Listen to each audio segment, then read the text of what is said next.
It's a joy, which is against despair.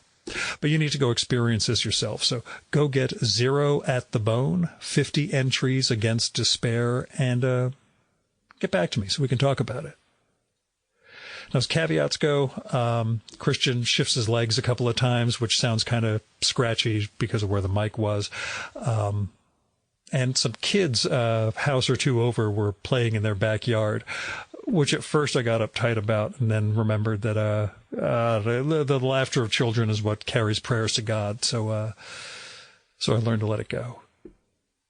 Now here's Christian's bio.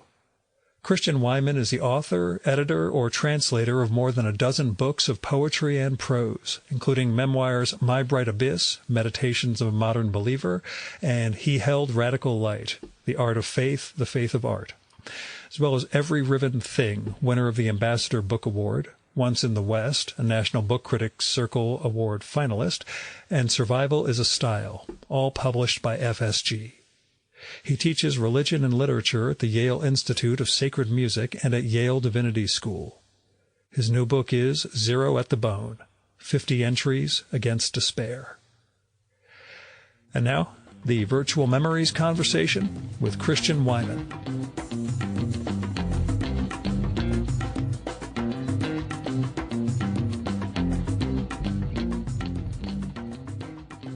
So at the beginning of the book, you write, I have no idea what this book will be. What did it become? And how did it become? Well, I was writing, at some point I realized that everything I was writing was revolving around a central subject, despair in one way or another, and finding a way out of it. And I was really tired of having my books come out separately when, as I say in the introduction, I never really thought of them that way. I think of them as sort of seamless, and the prose and the poetry speaking to each other, and even the work I do editing is part of that too. I was going to say, it's other people's poetry too. Yeah. And so this idea just came to me to have a book in 50 chapters that would be organized around the subject of despair and would enable me to include everything that I do. And it has some organization, has a major essay, each 10 sections. It has a collection of quotations, each 10 sections. Each 10th section is about Emily Dickinson or in some way plays off of one of her poems. And then it has 2 zero sections at the beginning and the end. So the whole book does have a cohesive, in my own mind, form. Mm-hmm. But yeah, once I had the idea, it really freed me to sort of write towards that. At what point in the process did that hit you? Well, I probably had half the book at that point. I mean, I have everything I've started, I've written half of it before I knew what it was going to be. Yeah. There's a number of moments throughout the book where it seems to be about its own making, where you're That's true. addressing I'm not sure where this is going, and even at the end, I don't know what the last line of this will be, a page before the end of it. But, right. That sense of becoming itself, I guess. Which, I thought of it. It came together something like a huge poem. It was very surprising to me the way the ending managed to speak back to the ending. That it starts with a notion of this leopard, and then that leopard comes back in the form of a lion at the end. That was a complete surprise to me, and very like a poem. Yeah.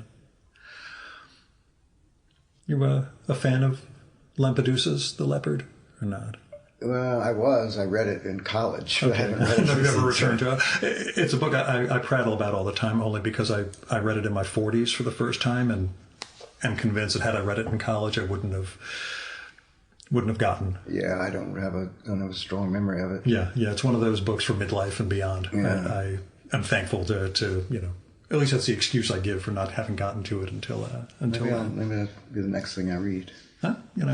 It's always the advantage of the show is that I get to find out what other people are reading and start reincorporating all that stuff. But tell me about despair. How it became this central topic. I mean, Well, I think there's a lot of ways to approach that question, but yeah. Yeah, the book is really, I mean, it deals with a lot of different kinds of despair, environmental, racial, religious, physical, all kinds of despair, but existential despair is the primary animating force there. And that's something I've fought my whole life, and I think it's a fight that pretty much everyone has to have. If they don't have it, they're not paying attention.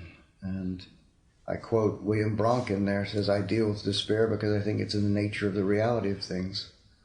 And that people tell me I should look away, but I can't. That's the reality. Yeah. And I feel that it's the reality too. And part of life is at once facing it and finding some ways in which you're going to deal with it. And so the book is very much an attempt to do that. And I hope it's one of the ways that you do that is with humor. And so the book is, I hope, funny in parts. And that's an important part of my life, is humor is a very valuable way of dispelling despair. I will say, you have one line in it that the contemporary reaction to this state of affairs is mostly either willful obliviousness, frenetic activity, or despair. Frankly, I wonder why it couldn't be all three, because I really embody all right. Yeah. myself. But, there is a degree of I would say the personal without being personal essay like, not a contemporary personal essay like. I'm used to, recently had my fourth go round with Philip Lopate, who we discussed personal essays and sort of how they've maybe degraded in recent years, or at least some of the aims he sees in it are not embodied by contemporary modern writers. Yeah, I only like personal essays when they're using personal experience as a lens to deal with something larger. Yeah. So mine are always addressing some sort of existential or theological or philosophical issue or literary issue. And personal experience is sometimes a way to get at it. Yeah. Yeah, it's something that I appreciated in the book, the sense of a self without being an overbearing self. Although I was going to ask, same thing I asked Philip, including your wife and kids in various points in the essays. Is there anything they, especially as your kids get older, is there anything like, hey, Dad, it'd be nice if you didn't mention us in these things, or are they, Well, they haven't read it. I've given them both a copy, but they haven't read it yet, so we'll see. I mean, they know that the stories that are in there have been told, are so much a part of our family lore that's not going to be a surprise to them. Yeah. More the sharing them with the public. So what's that? Yeah. More the sharing them with the public. Right. Things. So tell me about, I know it's an insanely vague question, but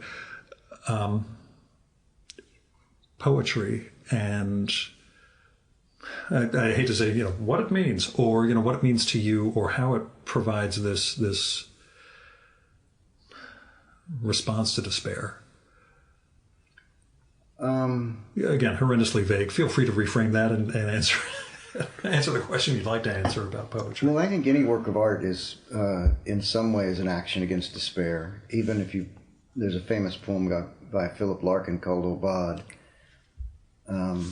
that starts, I work all day and get half drunk at night, waking at 4 to soundless dark I stare. In time the curtains will grow light. Till then I see what's really always there, unresting death, a whole day nearer now, making all thought impossible, but how and where and when I shall myself die. Arid interrogation, yet the dread of dying and being dead flashes afresh to hold and horrify. And it goes on for several stanzas and gets no lighter. Oh, yeah. It's one of my favorites. Yeah. And I teach that poem and ask people, is this a poem of pure despair? And even, is it a religious poem? How do you talk about it in those terms? And part of my point, Miloš was infuriated by that poem because he thought that Larkin had betrayed the poetic profession by giving in to despair, by articulating a kind of nihilism. And I have two different reactions to that. First of all, I think articulating nihilism is valuable, because then at least you know where you stand. And then also I think an articulation of despair is itself a refutation of despair. Because if you're in pure despair, you're mute. And simply the act of creating this thing is an act of, it's you can call it an act of joy, actually. My guess is that he finished that poem, he felt joyful, even though it's a poem that is about pure despair. So I guess one thing that poetry can do is that. Yeah. The sun still has to rise. It's an obad. It's still welcoming the day. Right. You know? Yeah. It's a chilling poem in a lot of respects, and a lot of this stuff I've only discovered after, as we mentioned before we started recording, my diagnosis, blah blah blah. The listeners all know about this, but yeah, seeing his response to the end, knowing the sort of terror of death that Larkin had. Well, I wonder. There's a part in the book about creative writing versus destructive writing. Mm-hmm. Yeah. That's right. Yeah. And how this fits, I suppose, in either of those categories. Yeah. You mentioned the need to capture or express nihilism is better than hiding from Yeah. I mean, the irony with Larkin is that in that poem is that he hates life so much, and yet he's so fearful of death. You find this in a lot of people's lives, that it's the people who are most miserable who are most afraid of death. And whereas often people who are joyful are not afraid of death. Louise Glück has a beautiful poem called Celestial Music, in which she's having an argument with a friend, and the friend is religious, and Louise, clearly Louise in the poem, is saying she's always at war with vitality, or always so eager to oppose vitality, is what she says. Whereas her friend is perfectly comfortable to see this dying caterpillar that they come upon, and comfortable to let things die in their natural order, and including herself. And her joy at life includes the possibility of death, and not because she projects herself beyond it and thinks she's going to survive her death. It's simply a natural part of life. And I was terrified of death for years, and then once I actually got close to it the first time, it all went away. I wasn't scared of it anymore. Yeah.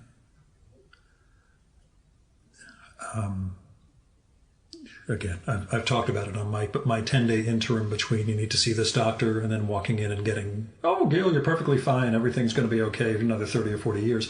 Those 10 days I spent listening to the void. Mm-hmm. It's still here. Especially with these 6-month check-ins, it's if something does change, but at the time and in the moment, having those 10 days to contemplate it, I was 50. I felt reconciled. I felt if this is, if I'm going to get the bad news, what have I done with my life, and do I think it was enough? And then I got whipsawed into, oh, no, you need to go live another 30 or 40 years and go do your thing, which is, again, disconcerting. You, right. On the other hand, got the worst news, and it got worse and worse over time. Can you, I hate to say relive that, but, can you talk a little about that sense of acceptance that you developed, or what it was? Well, it was before I had kids, and then once I had kids, I became terrified of death again. I'm not very scared of my own dying, but I do really worry about my kids. Yeah. But I was really sick this last spring, and I had an experimental marrow transplant in Boston where I spent 5 weeks, and I was pretty sure I was going to die then. Yeah. But it worked, and so I didn't think I'd see this book published. I really didn't think there was a chance, and so I'm delighted to see it published, and I'm having that experience of, well, here, it looks like this is going to last a while, so what do you do now? This is always I hate taking up an hour of somebody's life when they really have thought about the end of their lives. Only because early on I recorded with a guy who recurrent prostate cancer, thought he had 2 years left to live. I flew out to Ohio to record with him, and he ended up dying 6 months after instead of 2 years after. And I had that sense of responsibility, I suppose, that, he gave me some of that time that he had left. But we were talking about Donald Hall before this started, and he was a friend of mine, and he was given a diagnosis of metastatized liver cancer when he was in his early 50s, and it just didn't kill him. I mean, they said that this is going to kill you, and then it just didn't. Yeah. And he wrote a famous essay in the Times saying goodbye, saying he'd stopped reading because, what's reading for if you don't share it with people? And That's all sorts of questions I've been wondering, even before my own situation with others. Were there things you hadn't read when you first got your diagnosis that you thought, either I need to read this before I'm gone, or what's the point of reading this? Like, with that initial phase for you, It was more a generalized feeling. I do love to read, and I remember writing about it in my journal. It made me sad to think of the books I wouldn't read. Yeah. In the case of that guy with prostate cancer, English professor, he'd never read Anna Karenina. And I said to him, do you plan on it? I really don't know if that would be the yes, I should, or I'll go back to the things I love. What did he say? No, I've got to go back and listen to that one. I just remember the moment of realizing, boy, an English professor who's never read Anna Karenina was more shocking to me than the mortal terminal situation. But with Donald Hall, I felt I've taken up certain traditions, or built certain traditions in my own non-terminal way. They center around the high holidays. So the night of Yom Kippur, I'll reread One Road, his essay about traveling in Eastern Europe with his first wife, and kind of let the day go from there. From then, I until this year, I've been reading books written by people who were dying. Like Hitchens's Mortality book, or Harold Brodkey, or Anatole Broyard's Intoxicated by My Illness. I think with this past year I've gotten over that. I read a couple of more contemporary ones, Gillian Rose and somebody else. And I teach that book, Love's Work. Yeah. And there was also the woman who was semi-adopted by Doris Lessing. I'm blanking on her name now. Jenny Diskey, I think. Yeah, that's right. And realize I need to stop looking in that direction for any sort of wisdom now. Yeah. to try to get broader. But I'm sorry to do all the gapping in our conversation. But no, I'm curious about what that how your asymptote towards mortality changed you, changed your art, changed what you wrote, and how. And I know you're a different person. You were diagnosed in your late 30s, right? Right, I was 39, but the book I published 2 books in quick succession there, Every Ribbon Thing, and then My Bright Abyss, and both those have a real urgency to them that my work hadn't had before then. Yeah. Although the same obsessions, my obsessions didn't change. How do you characterize those? Besides despair, as you'd mentioned. I'm obsessed with God. I'm obsessed with the meaning of existence. Yeah. And I'm obsessed with death. With love, too. And in later life, I've become obsessed with joy. I did a whole anthology of poems about joy and about what experiences of joy mean for our life as a whole, how we can integrate them or not, what happens if we don't integrate them. And so that's been an obsession of mine, too. That's what my name means in Hebrew, by the way. Oh, really? Yeah. Well, I always thought it was ironic. But anyway, that's only because I kept my mom 15 extra days beyond her due date. And, I don't think joy was on her mind at all after 24 hours of labor. But that's where they went. But yeah, it's something I found in the book, especially. There is that celebratory nature, not simply a negation of despair, but a sense of again, the positive of joy. You mentioned the